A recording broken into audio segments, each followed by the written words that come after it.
باللہ من الشیطان الرجیم، بسم اللہ الرحمن الرحیم۔ السلام علیکم 9th کلاس، کیسے ہیں سب بچے؟ اللہ تعالیٰ آپ کو ہنستا مسکراتا رکھے، زندگی میں کامیاب و کامران کریں۔ جی بچوں، آج ہم آپ کی اردو کی کتاب کا سبق پڑھیں گے، اپنی مدد آپ۔ مقاصد تدریس پہلے پڑھ لیتے ہیں۔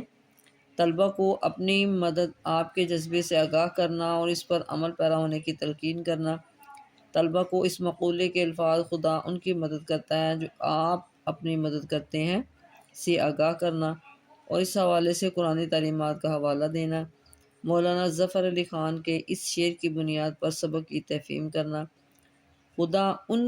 خدا نے آج تک اس قوم کی حالت نہیں بدلی، نہ ہو جس کو خیال آپ اپنی حالت کے بدلنے کا۔ طلبہ کو الف بائے ترتیب لغات کا استعمال اور متلازم یا گروہی الفاظ سمجھانا، کسی سبق کا مرکزی خیال یا خلاصہ لکھنا یا سکھانا، مضمون لکھنے کے بارے میں نکات بتانا۔ اب ہم اس سبق کی ریڈنگ کر لیتے ہیں۔ خدا ان کی مدد کرتا ہے جو اپنی مدد آپ کرتے ہیں۔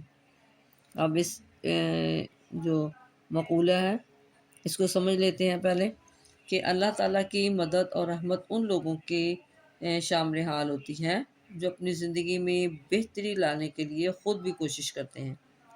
یہ اصول قرآن کریم کی آیت ان اللہ لا یغیر ما بقوم حتی یغیروا ما بانفسہم، سورۃ رعد آیت نمبر 11 سے بھی ملتا جلتا ہے، جس کا مفہوم ہے کہ کسی قوم کی حالت اللہ تعالیٰ نہیں بدلتا جب تک وہ خود اسے نہ بدلے۔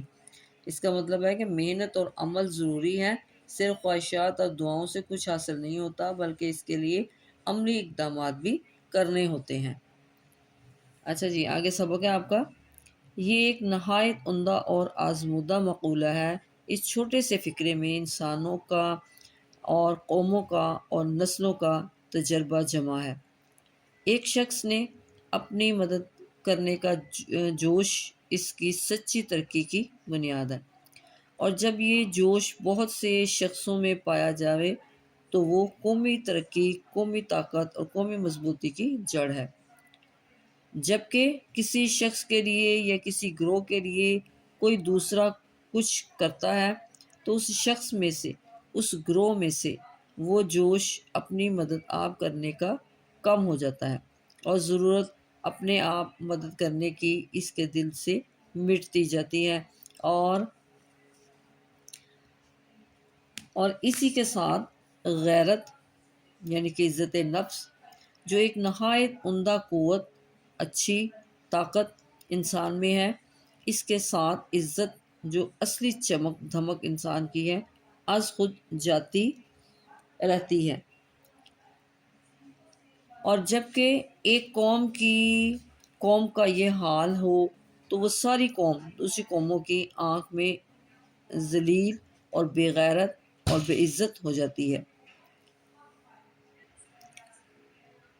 آدمی جس قدر کہ دوسروں پر بھروسے کرتے جاتے ہیں، خود اپنی بھلائی اور اپنی ترقی کا بھروسہ گورنمنٹ ہی پر کیوں نہ کرے، وہ اسی قدر بے مدد اور بے عزت ہوتے جاتے ہیں۔ یہ ایک نیچر کا قاعدہ ہے کہ جیسا مجموعہ قوم کی چال چلن کا ہوتا ہے، یقینی اسی کے موافق اس کے قانون اور اسی کے مناسب حال گورنمنٹ ہوتی ہے۔ جس طرح کہ پانی خود اپنی پنسال میں آ جاتا ہے، پنسال یعنی کہ پانی کے بہنے کی جگہ، اسی طرح عمدہ رعایا پر عمدہ حکومت ہوتی ہے، اور جاہل و خراب نا تربیت یافتہ رعایا پر ویسی ہی اکڑ حکومت کرنی پڑتی ہے۔ نا تربیت یافتہ رعایا یعنی کہ ایسی عوام یا شہری جو مناسب تعلیم، آداب یا سماجی تربیت سے محروم ہو، اور ویسی ہی اکڑ یعنی بے رحم حکومت کرنی پڑتی ہے۔ تمام تجربوں سے ثابت ہوا ہے کہ کسی ملک کی خوبی و عمدگی اور قدر و منزلت بنسبت وہاں کی گورنمنٹ کے عمدہ ہونے کے زیادہ تر اس ملک کی رعایا کے چال چلن، اخلاق و عادات، تہذیب و شائستگی پر منحصر ہے، کیونکہ قوم شخصی حالتوں کا مجموعہ ہے اور ایک قوم کی تہذیب در حقیقت ان مرد و عورت و بچوں کی شخصی ترقی ہے جس سے وہ قوم بنتی ہے۔ قومی ترقی مجموعہ ہے، شخصی محنت، شخصی عزت، شخصی ایمانداری، شخصی ہمدردی کا۔ اس طرح قومی تنزل مجموعہ ہے، شخصی سستی، شخصی بے عزتی، شخصی بے ایمانی، شخصی خود غرضی کا اور شخصی برائیوں کا۔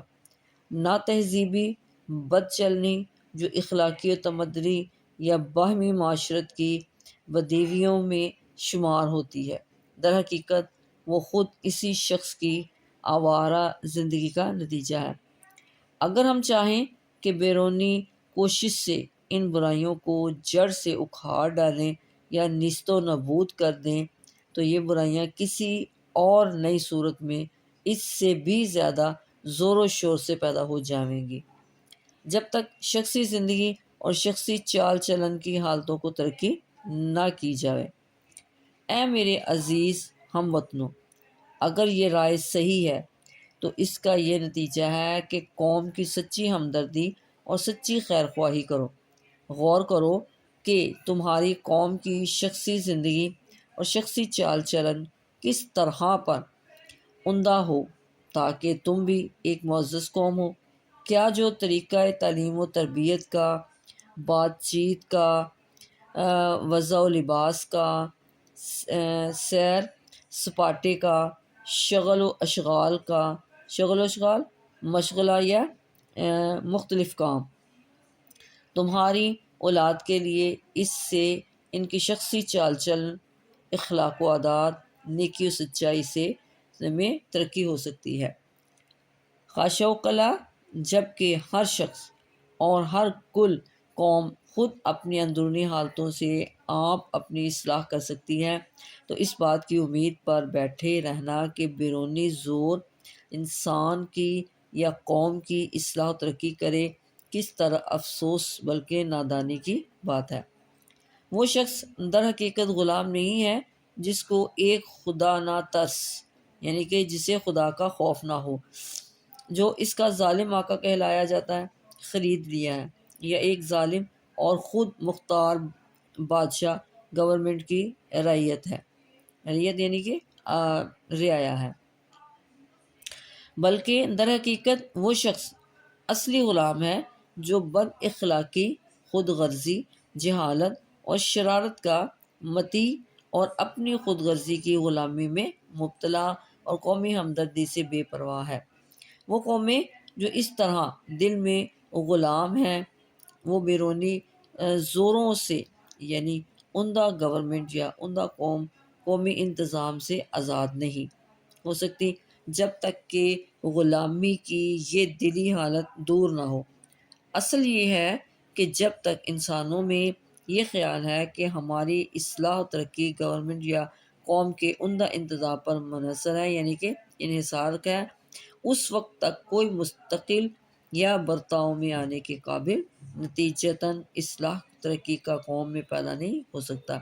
گویا کیسی ہی عمدہ تبدیلیاں گورنمنٹ یا انتظام میں کی جاویں وہ تبدیلیاں فانوس خیال ہے، فانوس خیال یعنی کہ خیالات کا چراغ یا روشنی دینے والے والا تصور سے کچھ زیادہ رتبہ نہیں رکھتی، جس میں طرح طرح کی تصویریں پھرتی ہوئی دکھائی دیتی ہیں، مگر جب دیکھو تو کچھ بھی نہیں۔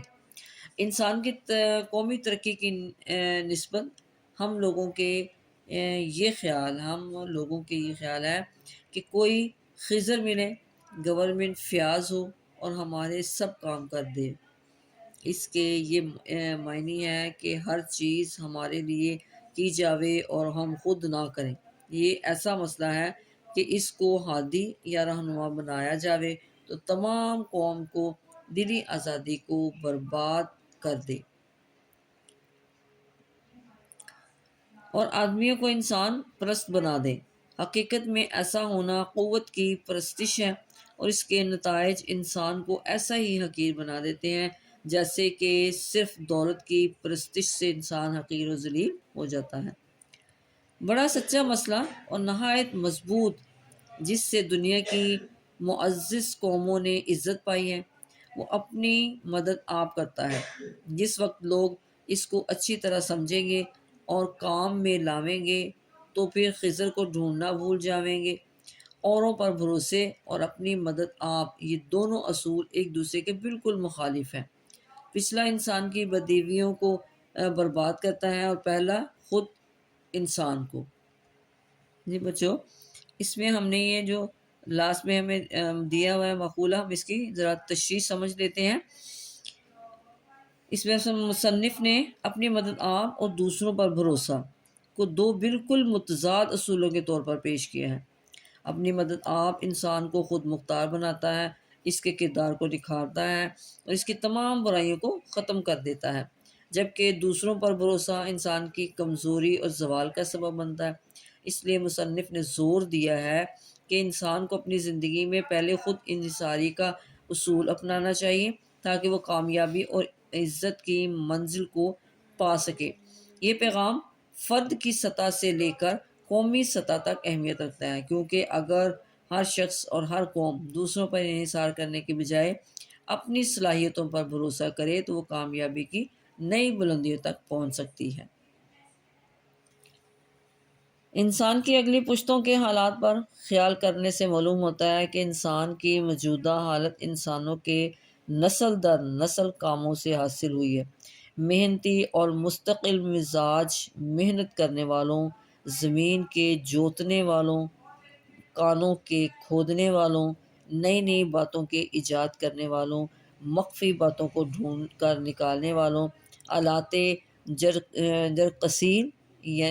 جرثقین یعنی کہ مشینی اوزار سے کام لینے والوں اور ہر قسم کے پیشہ کرنے والوں، ہنرمندوں، شاعروں، حکیموں، فلسفیوں، ملکی منتظموں نے انسان کو موجودہ ترقی کی حالت پر پہنچانے میں بڑی مدد دی ہے۔